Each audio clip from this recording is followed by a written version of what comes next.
Bom dia a todos, aqui é o pastor Jean, com o amor, a graça e a paz de Jesus seja com todos nesse dia.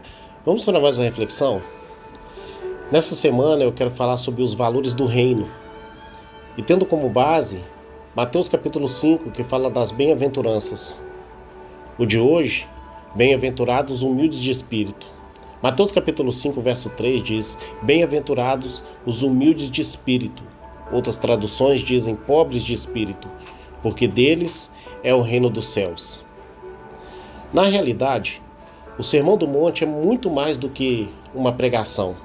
Ele é a síntese, que consiste em reunir elementos diferentes que apontam para um mesmo sentido, ou seja, o reino dos céus.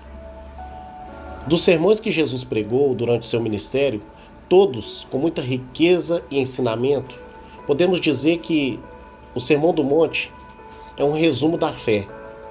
Essa primeira bem-aventurança prepara o caminho para todas as demais. Se você ler de uma vez, com certeza poderia perder algum ensinamento tão lindo que tem ali no sermão. Mas quando você lê com atenção, com cuidado, quando você analisa, você pode pegar os ensinamentos riquíssimos que tem no sermão e aplicá-los na sua vida. Você verá, por exemplo, que bem-aventurado significa ditoso, feliz, pessoa que é abençoada. Várias dessas bem-aventuranças parecem se contradizer no seu sentido comum, porém, aqui elas expressam os verdadeiros valores do reino de Deus. O que são humildes de espírito? Em algumas traduções, como eu disse, pobres de espírito. São aqueles que reconhecem a sua pobreza espiritual, a sua necessidade de buscar satisfação em Deus, completude.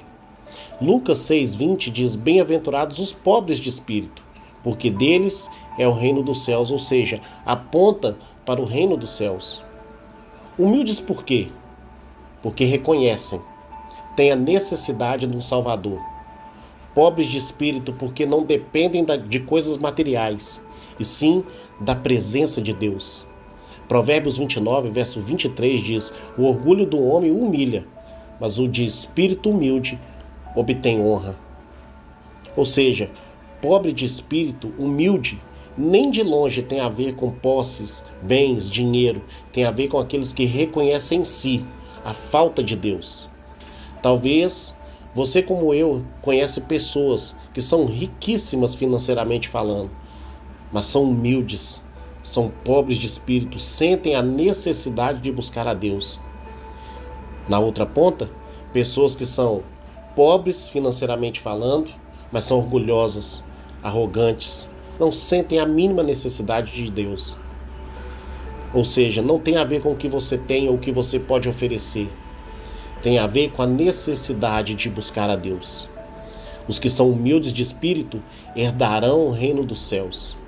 Eu preciso ser humilde de espírito, esvaziar de mim mesmo, do meu ego, do meu saber, das minhas convicções, para ser cheio de Deus. Saber que nós não somos nada sem Deus é depender totalmente dele, da sua misericórdia. Tiago capítulo 4, verso 6 diz, mas ele nos concede graça maior. Por isso diz a Escritura, Deus se opõe aos orgulhosos, mas concede graça aos humildes. Que Deus te abençoe, que o Senhor te guarde, que Ele te proteja, que Ele te livre de todo mal. Uma ótima semana e fique com Deus.